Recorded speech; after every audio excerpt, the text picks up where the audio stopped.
Sejam todos muito bem-vindos à nossa terça teológica, desse projeto gostoso que iniciamos conversando sobre a sagrada palavra de Deus, mergulhando nessa palavra santa e tirando dela tanta riqueza, tanta coisa boa que a palavra de Deus tem a nos ensinar. E nosso novo desafio tem sido conversar sobre a biografia dos apóstolos de Jesus, dos 12 homens que andaram com Jesus, 13 na verdade, uma vez que Judas Iscariotes, assim que ele cometeu suicídio, Matias foi escolhido para substituí-lo, e vamos também dedicar um tempo falando sobre esse homem, sobre a importância que ele tem a falar, a demonstrar e falar em nossa vida.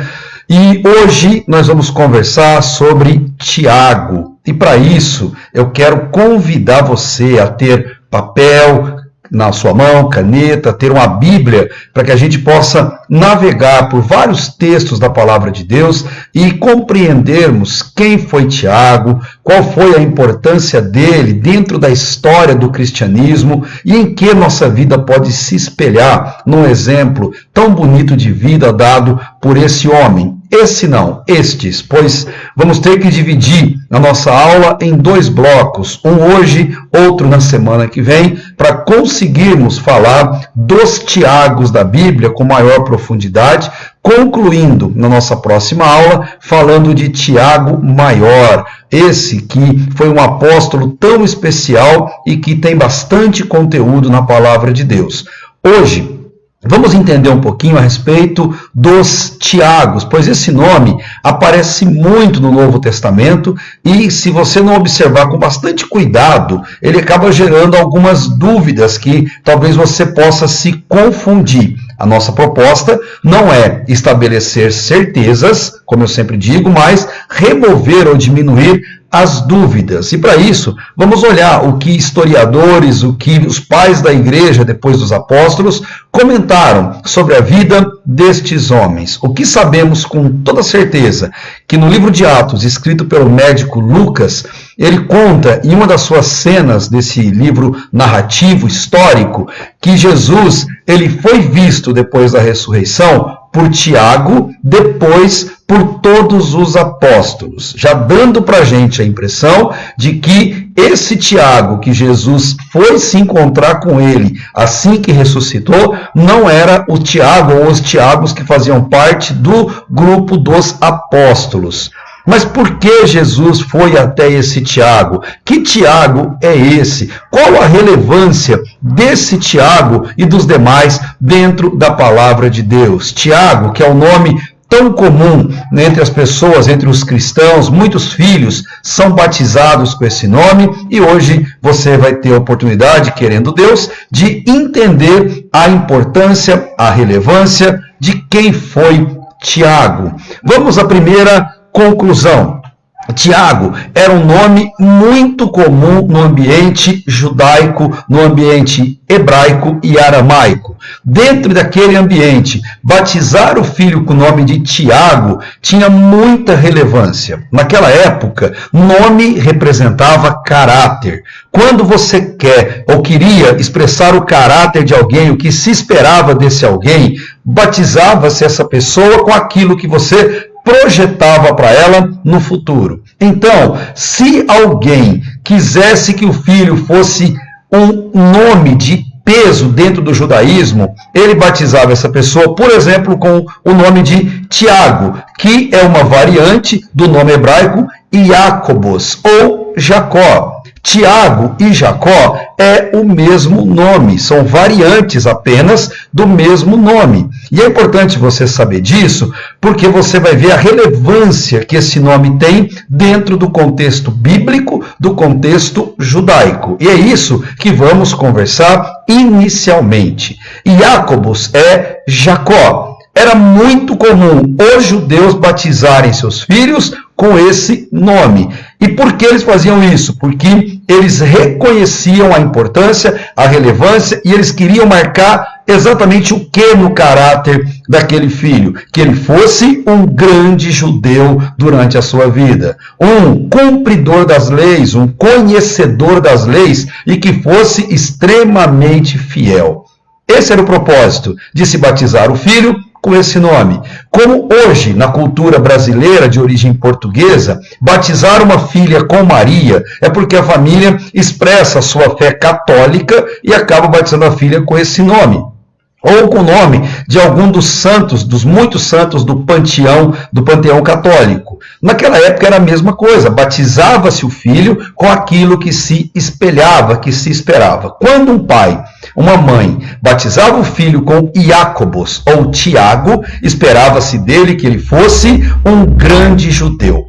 Olha só, de todos que nós vamos conversar aqui na sequência, você vai perceber que todos esses nomes que a gente vai falar, eles eram judeus na mais pura acepção da palavra. Judeus absurdamente praticantes do judaísmo, pessoas que tinham uma capacidade diferenciada. Deixe-me só fazer uma correção aqui para o pessoal que está comigo no Instagram, para eles não perderem esse conteúdo conforme nós vamos conversar. Se voltou bem para quem está comigo no Instagram, só me avisem, por favor, para que vocês não tenham nenhum prejuízo de conteúdo à medida que a gente for caminhando e falando desse assunto.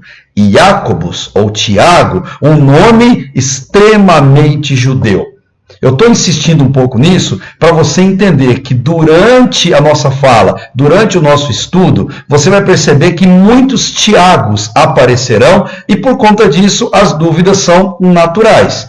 Por exemplo, nós temos no Novo Testamento o Tiago maior. Não é maior por conta da estatura, é óbvio. Não é maior por conta do conhecimento, do dinheiro, da capacidade pessoal. Não. Ele é maior e ele é assim reconhecido pela quantidade de material bíblico que tem a respeito dele. Então ele é Tiago maior porque se encontra muito mais referências dele na Bíblia do que dos demais. Além do que, ele era um homem de uma idade um pouco mais avançada, mais novo do que Simão Pedro, mas um homem que tinha um bom prestígio até por conta da sua idade. Em Mateus 4, versículo 21, ele fala dos apóstolos, daquela relação dos homens que foram chamados por Jesus, e ele faz uma referência a esse nome, a Tiago, conhecido como maior. Olhando o versículo 21, diz exatamente assim: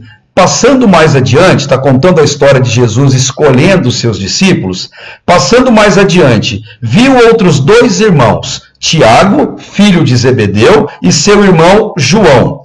Esse Tiago, que estava com João, consertando o barco que pertenciam a eles e ao seu pai Zebedeu, em sociedade com Simão Pedro, era um homem de posses, um homem que tinha bastante dinheiro, um homem que tinha funcionários na sua empresa de pesca, se podemos assim chamar. Ele vai ser chamado Tiago Maior por conta do conteúdo bíblico que tem a respeito dele e também do papel tão contundente que ele teve ao lado de Jesus.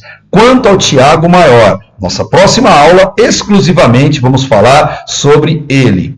Há também, na citação bíblica, Tiago Menor. É menor não por conta da estatura, embora os relatos históricos digam que ele era mais baixo, mais novo do que os demais. O Tiago Menor não tem tanto material bíblico a respeito dele, mas ele não deixa de ser extremamente relevante na história do povo de Deus, na história da construção da igreja e de como nós a conhecemos. Em Mateus, capítulo 10, no versículo 3, ele faz essa citação a respeito de Tiago, o menor. Ele vai falar quem são os chamados por Jesus: Filipe e Bartolomeu, Tomé e Mateus o publicano, Tiago, filho de Alfeu. Duas informações você já tem aqui. Tiago maior era pescador e filho de Zebedeu. Tiago menor, ele é filho de Alfeu. Então, não é a mesma pessoa, melhor, não são as mesmas pessoas. Então, você já pescou algo muito interessante na minha fala. Dois Tiagos faziam parte do rol dos apóstolos de Jesus. Olha que interessante. Dos 12, 2 eram Tiagos. O que já mostra para a gente a quantidade de Tiagos que existiam nos tempos bíblicos, o quanto esse nome era não só comum, como era bastante relevante naquela realidade em que eles viviam. E tem também o Tiago, o justo, conhecido como o homem dos joelhos de camelo.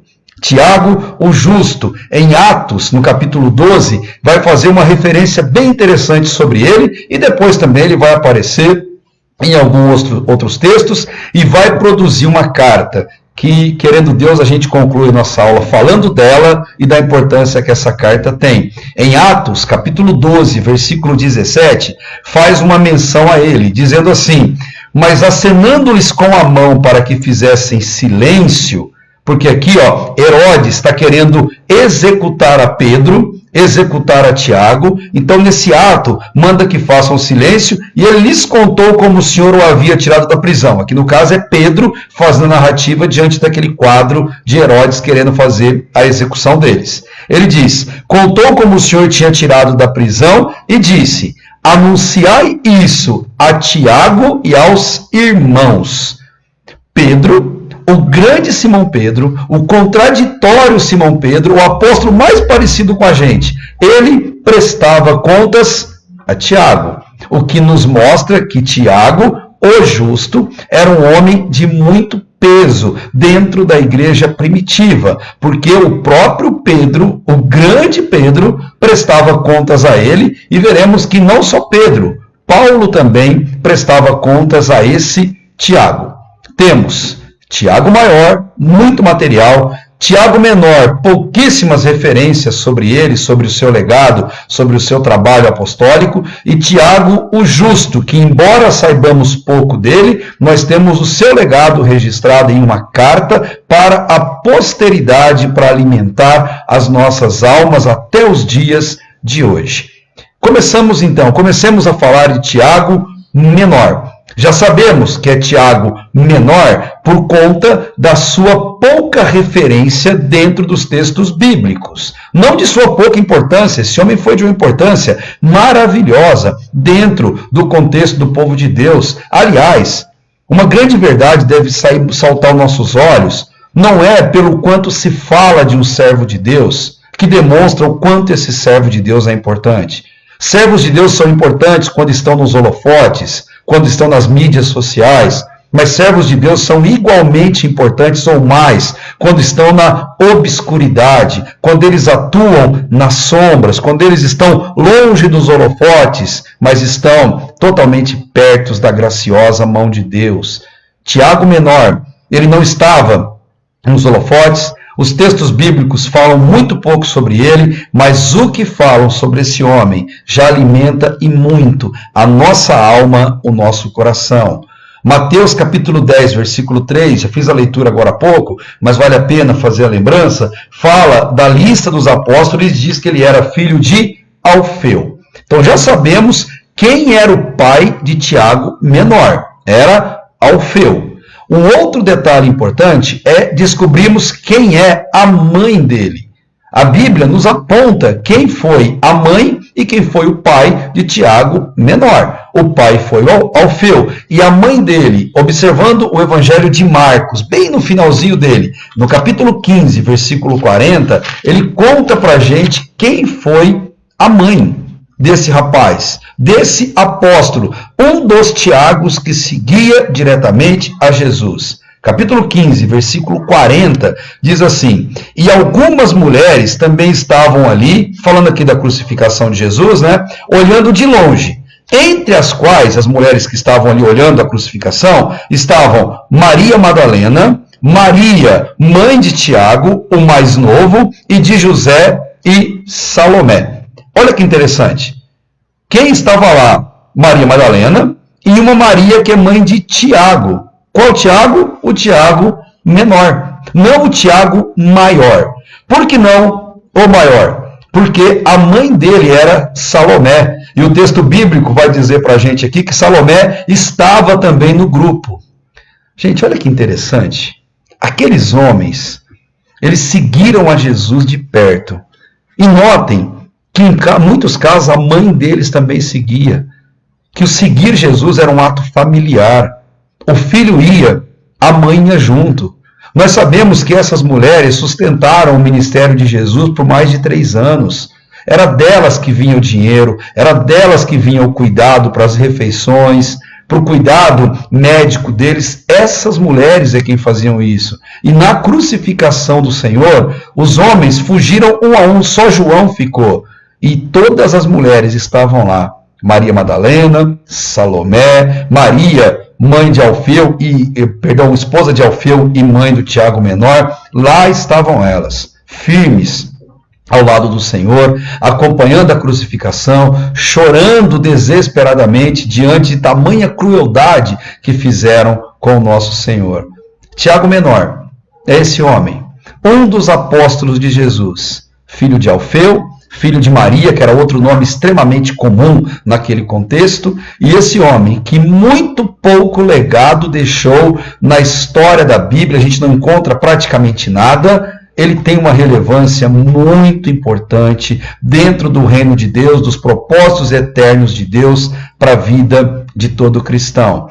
Como o conteúdo é pouco sobre ele, muitas lendas surgiram na história a respeito de como era Tiago Menor, o papel e o legado dele. O McBurney, que é um grande historiador dos apóstolos, ele faz uma citação bem interessante, quando ele diz: de tal sorte, Tiago Menor se assemelhava a Jesus no corpo, no semblante e na conduta, que era trabalhoso distinguir-se um do outro.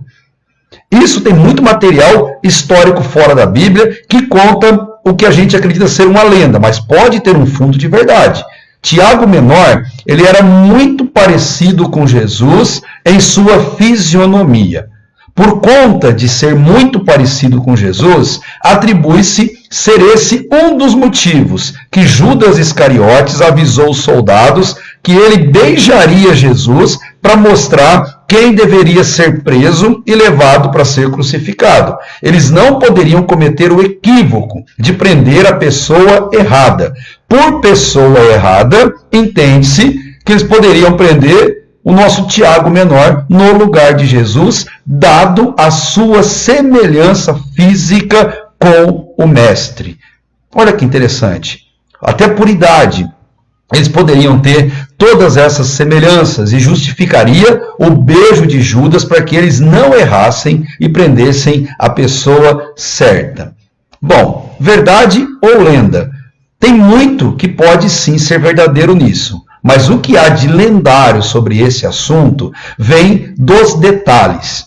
Eles passaram, por conta da semelhança que ele mantinha com Jesus, começaram a colocar Jesus numa condição de um homem belo, porque na mentalidade antiga, ser santo significa ser bonito, ser puro significa ter uma beleza estética. E começaram a colocar essa condição sobre Jesus, que ele era belo, que ele era bonito, e se Tiago Menor parecia com ele, ele era tão lindo quanto.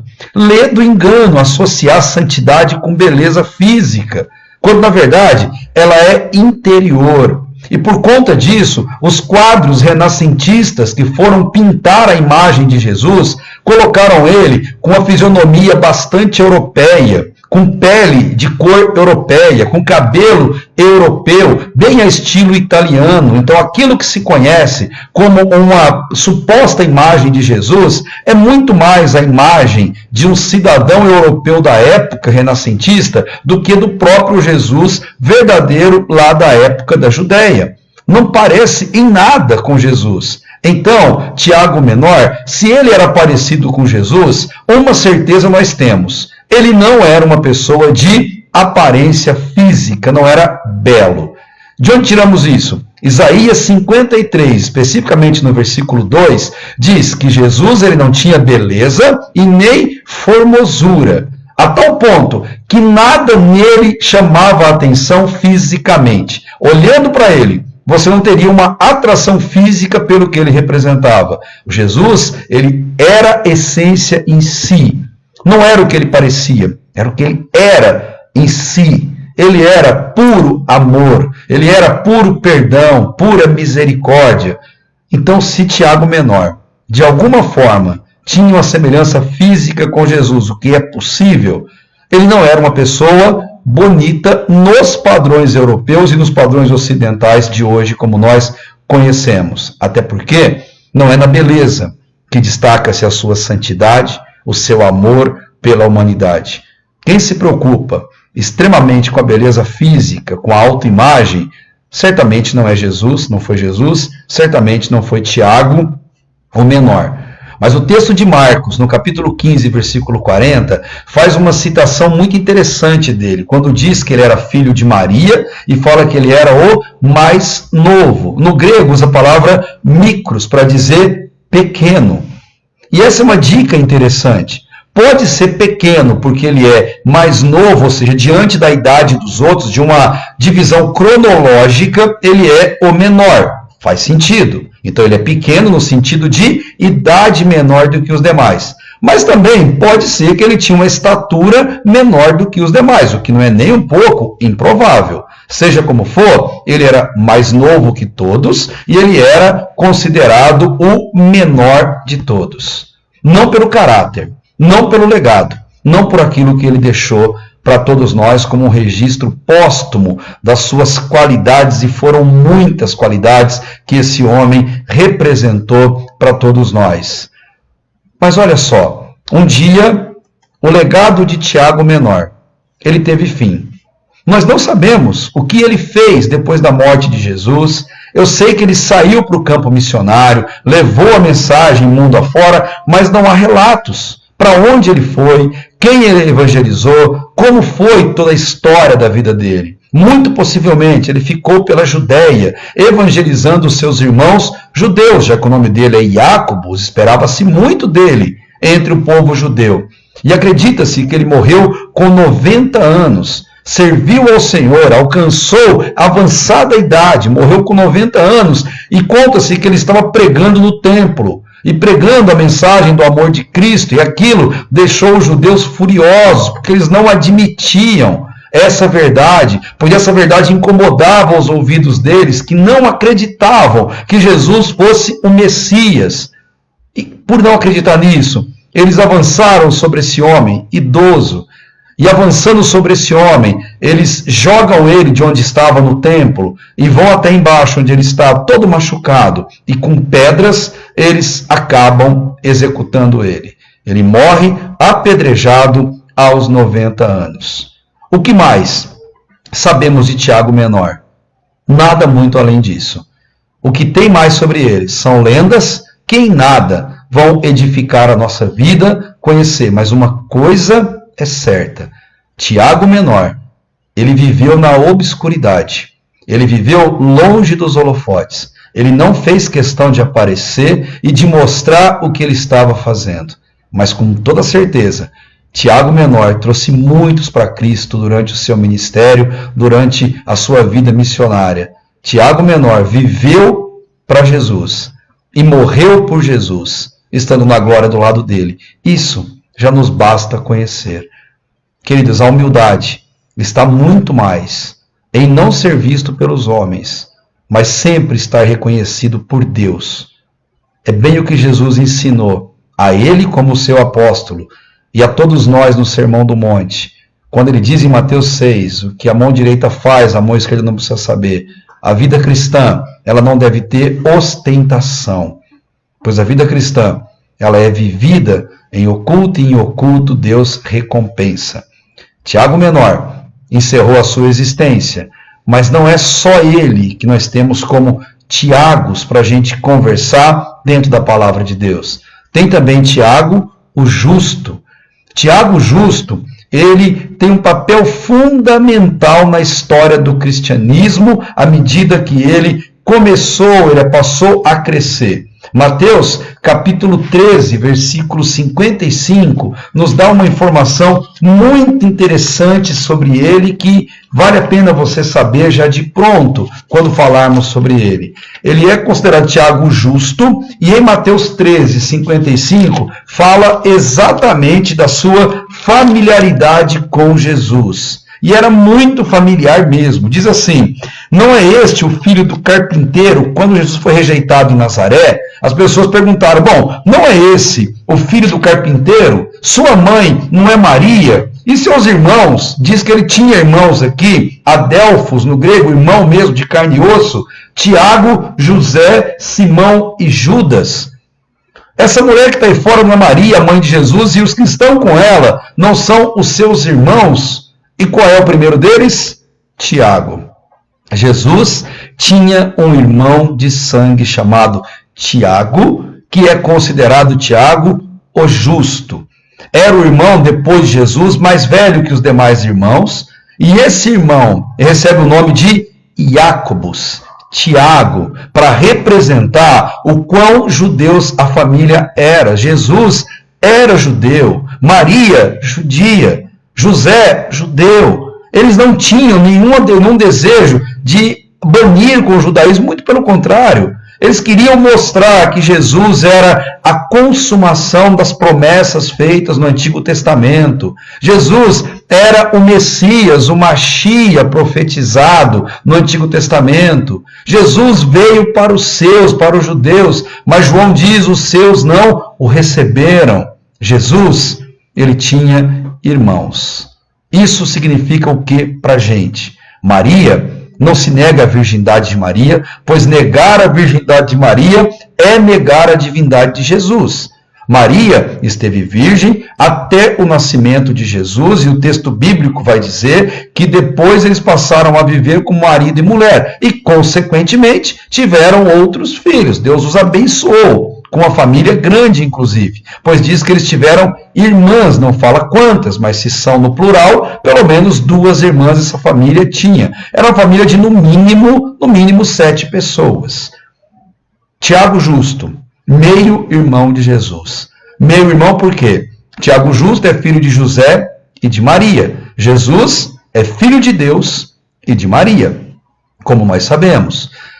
Olha que interessante. Tiago Justo, ele tem um papel tão fundamental no cristianismo, porque ele andou com Jesus, cresceu com Jesus, brincou com Jesus, eu ouso dizer, e trabalhou com Jesus, sim, na função de carpintaria que eles herdaram do pai José. José desaparece da história bíblica quando Jesus completa 12 anos, o que indica que ele deve ter morrido e Jesus assumiu os cuidados da casa, a parte econômica, o sustento, ele passou a assumir. E Jesus, como homem que era 100% homem, ele foi visto pelos seus irmãos. E João 7, que versículo 3 ao versículo 5, diz que nem os seus irmãos criam nele. Os irmãos de Jesus não acreditavam que ele era Deus, porque ele era muito homem na sua condição humana. Eles nasceram depois dele, viram todo o seu legado, o seu exemplo, e não conseguiam acreditar que aquele menino, adolescente e homem, fosse verdadeiramente Deus. Na mentalidade deles era impossível um Deus se tornar homem, sentir as dificuldades da humanidade, comer, beber, dormir, adoecer, passar frio e calor, sentir sede, sentir fome. Eles não conseguiam acreditar nisso, que Jesus poderia ser Deus. Mas isso vai acabar. Em dado momento, essa incredulidade deles, ela vai ser acabada de uma vez por todas. Paulo, quando escreveu a sua primeira carta aos Coríntios, ele disse algo bem interessante que nos remove muito dessa dúvida de quando isso aconteceu. 1 Coríntios 15, no versículo 7, diz assim, que depois da ressurreição de Jesus, ele apareceu a Tiago e a todos os apóstolos. Pensa comigo um pouquinho. Por que Jesus ressuscita e aparece ao seu irmão Tiago e só depois aos demais apóstolos, ou na sequência aos demais apóstolos? Por que ele apareceu a Tiago, que era seu irmão? Jesus tinha algo a falar com Tiago. Talvez por horas ou por dias, não sabemos, mas ele tinha algo a falar para aquele seu irmão, que até aquele momento não acreditava que Jesus fosse Deus. Jesus, ele vai até a sua família. E outra lição importante que nós tiramos quando a gente estuda teologia, a revelação de Deus, é que aquilo que é verdade, aquilo que traz felicidade, aquilo que edifica o coração de uma pessoa, o primeiro desejo dessa pessoa é levar essa verdade para a família, levar essa verdade para casa. Quando a pessoa tem a noção do que é a eternidade, do que é a vida no céu, ele não consegue se imaginar sem seus pais com ele, nessa certeza, sem seu cônjuge, seus filhos, seus parentes e amigos mais íntimos, também nessa mesma realidade. Jesus, ele aparece para o seu irmão Tiago. E ao aparecer para Tiago, ele tinha uma mensagem a dizer para ele. Algo do gênero: irmão, eu sou o Deus mesmo. Como foi profetizado, o irmão dele era extremamente judeu, conhecia das Escrituras. Eu sou a revelação, eu sou o Filho de Deus, o Deus encarnado, e não há salvação por outro meio que não seja por mim. E eles conversam, como eu disse, por dias e por horas. E ali toda aquela incredulidade foi quebrada, foi jogada fora. Tiago, o justo, ele vai se tornar alguém, depois que Jesus volta ao céu e a igreja tem seu início, alguém fundamental na história da igreja. Quando Paulo está falando aos Gálatas, capítulo 2, versículo 9, ele usa a palavra estulos no grego, que significa coluna, para se referir a esse Tiago, a João, a Pedro, dizendo da importância que eles têm. E Paulo diz que Tiago, o justo, meio-irmão de Jesus, ele se tornou alicerce, coluna, sustentáculo da igreja. Tamanha a relevância que esse homem teve. Tiago passou uma vida toda ao lado de Jesus, sem crer que Jesus fosse Deus. Mas o dia que as escamas caíram dos seus olhos, o dia que ele reconheceu Jesus, vendo ele ressurreto em sua frente, esse homem se apegou ao cristianismo e deu a sua vida, literalmente, pela causa do evangelho. A igreja primitiva, ela crescia à medida que o sangue era derramado. O sangue dos apóstolos, dos mártires, ele era não só a semente da igreja, como diz Tertuliano, como também era a água que regava essa semente. E por meio desse sangue, por meio do sacrifício, a igreja cresceu, viveu e existe até hoje. Queridos, um querido pastor, ele sempre diz uma frase que eu gosto muito: o cristianismo sempre teve de tudo para dar errado. E ainda tem. Só não deu e não dará, porque o dono do cristianismo é Cristo. Porque Cristo, por meio da sua graça, continua capacitando pessoas para cumprir a sua obra. Tentaram de todas as formas acabar com o cristianismo. Mas Deus, Jesus, o Senhor e dono da igreja, ele permanece fiel, e as portas do inferno, como ele mesmo disse a Pedro e aos apóstolos, jamais prevalecerão sobre a sua igreja. E que privilégio é sermos essa igreja, edificada sobre os apóstolos, sobre os ensinos dos apóstolos, e também sobre a vida e o exemplo de Tiago, o justo. Nós temos alguns relatos dele na Escritura, diferente de Tiago menor, que tem pouca coisa, mas sobre Tiago maior a gente encontra um bom conteúdo. Ele foi considerado o bispo ou o pastor principal de Jerusalém, da igreja de Jerusalém. Tanto é verdade que em Atos, capítulo 15, organiza-se um concílio em Jerusalém, é chamado de concílio de Jerusalém por isso, porque foi lá realizado, para definir o que uma pessoa gentia, uma pessoa que não era judia, como ela deveria fazer para se tornar cristão. Os judeus defendiam que primeiro, para ser cristão, a pessoa tinha que ser um judeu. Tinha que, se fosse um homem, passar pelo processo de uma cirurgia no órgão masculino para se tornar e ser reconhecido como judeus, era toda a circuncisão. Tinha que reservar algumas festas, tinha que ter alguns hábitos, como guardar o sábado. Isso gerou muitas dúvidas, e Paulo foi um dos principais defensores de que essas práticas não podiam prevalecer, porque agora era a graça, não era mais o cumprimento da lei. E eles organizam esse concílio. Paulo participa do concílio, Pedro participa do concílio, mas o líder do concílio é Tiago, o justo, meio-irmão de Jesus. Gente, não sei se você percebeu o que eu estou querendo dizer com tudo isso, mas é como se Jesus na ressurreição, ele passou 40 dias na terra ainda ressurreto, e depois ele subiu aos céus. E sabe para quem que ele entregou o bastão para dizer, organiza a minha igreja, tome gerência e tome a frente da minha igreja? Sabe para quem? Para o irmão de sangue que ele teve. Alguém, a igreja é tão preciosa, que Jesus tinha que deixar isso nas mãos de alguém que ele confiasse demais. E ele confiou em Tiago Justo. E ele passou a dirigir a igreja, a ponto dos apóstolos prestarem esclarecimentos a ele, prestarem relatórios a ele, e no livro de Atos nós veremos isso por mais de uma oportunidade. Tiago Menor foi apóstolo de Jesus, Tiago Maior também, Tiago Justo não. Porque a ele incumbia não a missão de sair ao mundo levando o evangelho em uma vida missionária. A ele incumbia cuidar da igreja deixada por Cristo, que ele comprou com seu próprio sangue. Igreja é muito preciosa para Deus. Nós, como pessoas, como tabernáculo do Espírito Santo, mas igreja local, como comunidade, ela é considerada a menina dos olhos do Senhor. E Deus, ele zela, ele cuida com muito carinho daquilo que custou o próprio sangue dele na cruz, a igreja. Mas, enfim, a vida desse homem encerrou. Tiago Justo, ele faleceu.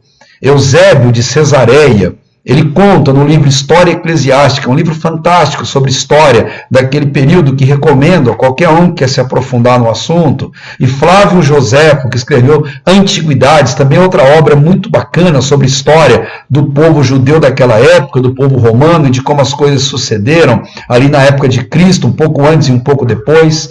Ambos, unanimemente, afirmam que ele morreu em 62 depois de Cristo. Ele não morreu tão idoso, já tinha uma idade avançada, sim, já tinha cumprido o seu papel, a igreja estava organizada, já sabia o que fazer para ser um cristão, que não precisava cumprir as leis judaicas, bastava observar alguns princípios, como se abster da imoralidade, como se abster de carne sacrificada aos ídolos, para que tivesse uma boa convivência social entre gentios e judeus, mas por fim ele morreu. E o que se sabe da morte dele é que esse homem morreu apedrejado, muito semelhante ao Tiago Menor. Alguns confundem e vão dizer que misturaram as histórias dos dois, o que não é difícil, já que pouco material se tem sobre eles. Mas também pode ser que a morte dos dois foi por apedrejamento, pois era uma prática muito comum entre os judeus. Embora eles não pudessem matar ninguém sem autorização de Roma, quando eles perdiam a cabeça por conta do judaísmo ser confrontado, eles chegavam ao ponto de cometer assassinato sobre aquela pessoa que estava ali contrapondo um argumento cristão que eles não aceitavam. Prova disso, que Paulo, na sua última viagem a Jerusalém, eles tentaram despedaçar Paulo no linchamento público. Só não aconteceu porque o comandante da guarda romana, ele estava preparado, ele estava atento, e ele foi e livrou Paulo do meio daquela multidão, daquela turba descontrolada, mesmo sabendo que não podiam, mas o valor ou o quanto eles eram apegados ao judaísmo deixava essas pessoas cegas a ponto de não entender a morte de alguém como algo errado, mas sim algo aceitável caso esse alguém estivesse fora das crenças que eles tinham. Tiago Menor morreu apedrejado, jogado do templo. Tiago Justo morreu da mesma forma, apedrejado, e ali encerrou a sua vida. Ao encerrar a sua vida na terra, ele inicia a sua eternidade com Deus. Mas o legado que esse homem deixou foram dois, que eu quero compartilhar com você enquanto caminhamos para o final dessa nossa aula. O primeiro legado que Tiago Justo deixou foi um livro na Bíblia conhecido como Manual de Conduta Cristã. Esse livro recebe o nome dele, é a carta a Tiago. Está no finalzinho da Bíblia, logo depois da carta aos Hebreus. A carta a Tiago, uma carta com 5 capítulos. Ela é um verdadeiro manual de conduta. E por que ela é tão linda? Ouça bem o que eu vou te falar. Vou até olhar mais profundamente para você entender o que eu estou querendo dizer. A carta de Tiago ela é tão importante porque ela é fruto da conversa de Tiago justo com seu meio-irmão Jesus. Não preciso dizer mais nada da relevância dessa carta. Jesus conversou com ele. E ao se converter a Cristo, Jesus disse, irmão, escreve isso. Isso o quê? Um manual de conduta. Se pudéssemos apelidar a carta de Tiago, chamaríamos ela de espiritômetro. Por quê? Não é uma carta evangelística. É uma carta de constatação, é um balizamento. Por que ela foi escrita? É para você olhar para essa carta e perceber se você é ou não um cristão verdadeiro. Se você for um cristão verdadeiro, você se encaixa nessa carta. Se você não se encaixar nela, é porque algo não está adequado na sua vida cristã e precisa voltar aos retos caminhos do Senhor. Esse manual de conduta, ele é tão relevante que ele tem 108 versículos. Ele é pequeno, dos quais 54 são mandamentos. A metade dos versículos de Tiago são mandamentos do Senhor. Para quê? Para testar se somos cristãos verdadeiros. A carta a Tiago é uma carta que mostra quem somos nós. E ela diz, existe uma religião pura. Não dá nome, não põe placas, não põe estilo que essa religião segue, não põe como funciona a liturgia dessa religião de jeito nenhum. Ele diz, existe uma religião pura. E essa religião, ela se importa com pessoas, com órfãos, com viúvas, visita, ajuda, leva alimento quando eles têm necessidades, não deixa ninguém necessitado. Uma religião verdadeira, as pessoas dessa religião passam por dificuldades na vida, como toda pessoa passa. Mas numa religião verdadeira, nenhum membro dessa religião passa por necessidade. Necessidade não se passa no povo de Deus. Dificuldade, sim, porque uma fé verdadeira, ela tem que ser testada e aprovada. Esse é o método de Deus. É o jeito de Deus confirmar onde verdadeiramente está a nossa fé, onde nós a colocamos. Tiago Justo, vindo da conversa com Jesus, seu irmão, ele deixa um testamento para todos nós. E vai dizer que a gente deve respeitar a lei. Respeitar o Antigo Testamento, sim. Não achar que aquilo ficou obsoleto, mas a gente deve colocá-lo no seu devido lugar. E ele coloca basicamente assim: o Antigo Testamento, ele é uma receita, um diagnóstico. É como se fôssemos ao médico. E o médico, ao fazer um autoexame, um exame completo em nós, ele vai dar o diagnóstico e prescreve uma medicação. O Antigo Testamento é essa prescrição, é essa receita, que diz que nós estamos doentes. Qual a nossa doença? O pecado. E diz o que nós devemos fazer para curarmos da nossa doença, que é o pecado. O Antigo Testamento, a lei, é essa receita. Agora, o Novo Testamento, o sangue de Cristo, esse é o remédio prescrito na receita. Ninguém se cura comendo o papel da receita, mas se cura tomando o remédio que está prescrito nela. O Antigo Testamento, a lei, é a receita. O Novo Testamento, Cristo, é o remédio. Aquele que salva, aquele que cura, aquele que remove definitivamente todas as consequências do pecado sobre a vida daquele que crê. Então ele diz para a gente, reconheça a sua condição. Ele fala que tentação todos nós temos, sem exceção. Não existe homem na face da terra que não enfrente, que não passe por tentação. Mas ele diz, tentação não vem de Deus. Deus não pode ser tentado pelo mal e a ninguém tenta. Tentação vem da nossa natureza caída. Então, que lição importante? Nunca devemos culpar Deus pelas nossas fragilidades, culpar Deus pelas nossas dúvidas, culpar Deus pelas nossas quedas. Tentação já está dentro do nosso coração. A carta de Tiago, ele vai contar que uma das formas de livrar da tentação é você se fortalecer em Deus. A tentação é do mal, a tentação é nossa natureza. Agora Deus, ele nos dá provações, ele prova a nossa fé. De que maneira? Ele coloca pessoas no nosso caminho. Nada é mais difícil na vida e mais prazeroso do que conviver com pessoas. E Deus coloca pessoas no nosso caminho, pessoas boas e ruins, pessoas fáceis e difíceis. Para quê? Para testar a nossa fé, para provar a nossa fé. Primeiro, como que fazemos isso? Não fazendo acepção. Tiago ele conta que na carta, no capítulo 2, que eu não posso escolher pessoas pela sua condição financeira. Eu não posso valorizar alguém, porque se alguém tem uma condição econômica melhor, e eu desprestigiar, menosprezar, ou tratar com indiferença aquele que não tem nada. Ele não está falando de ser rico ou ser pobre, o que ele está dizendo é, nunca trate uma pessoa de acordo com aquilo que ele pode te dar em troca. Gente, isso é indigno. Isso é uma forma de prostituição econômica.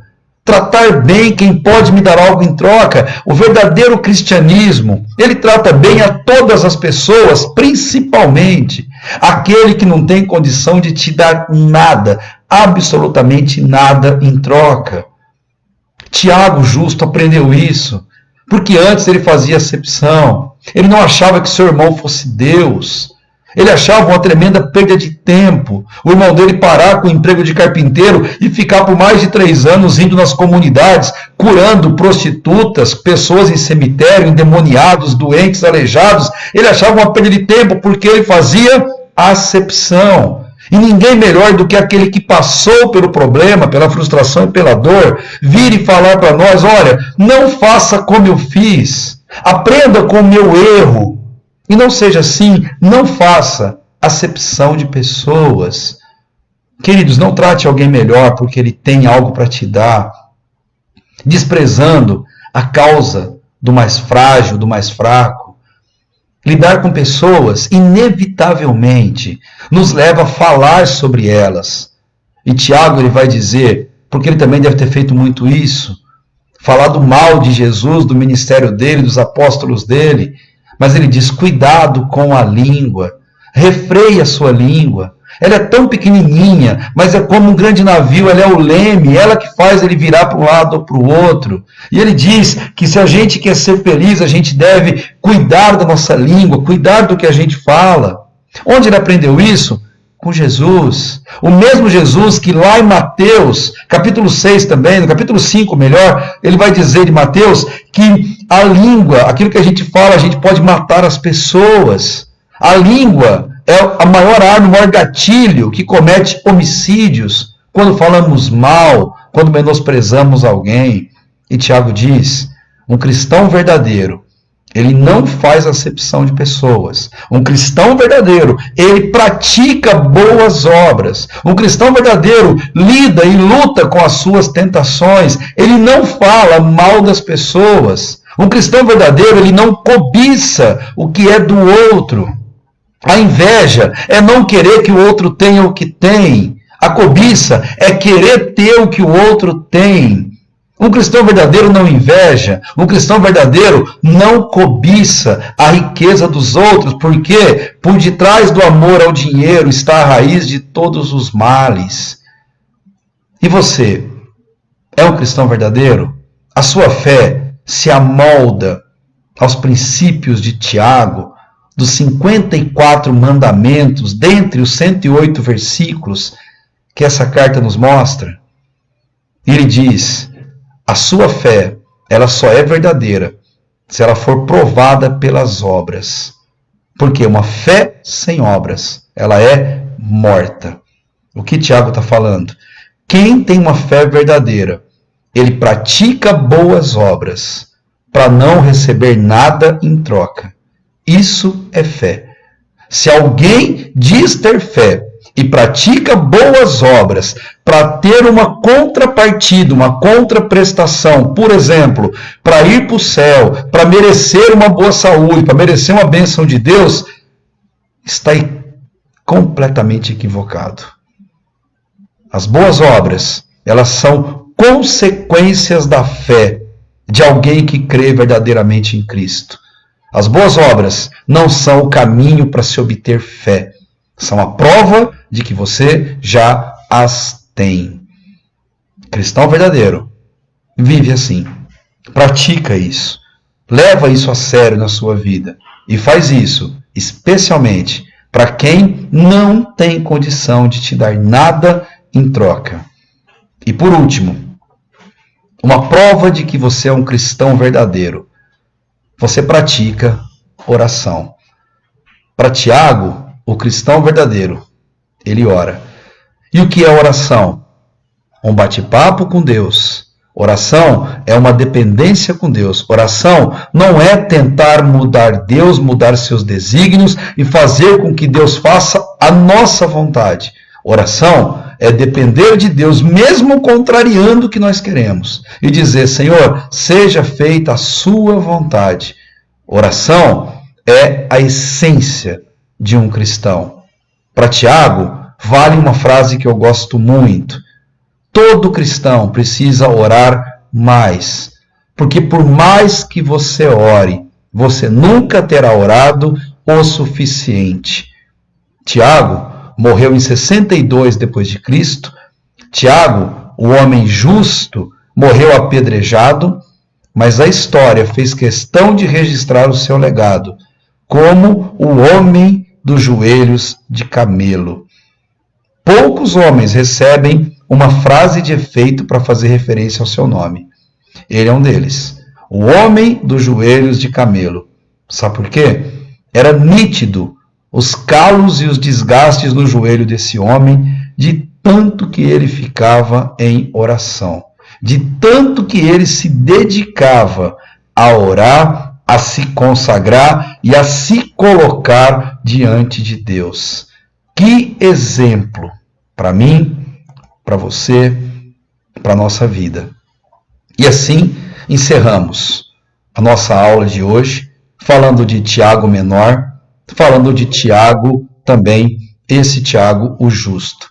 Que Deus abençoe a sua vida. Obrigado por ter ficado conosco até aqui e que essa palavra encha o teu coração e te dê todo o ânimo para na próxima terça estarmos juntos falando de Tiago, maior apóstolo tão fantástico de Jesus. Que Deus abençoe a sua vida e que o seu cristianismo, a sua conduta, se amolde à carta de Tiago.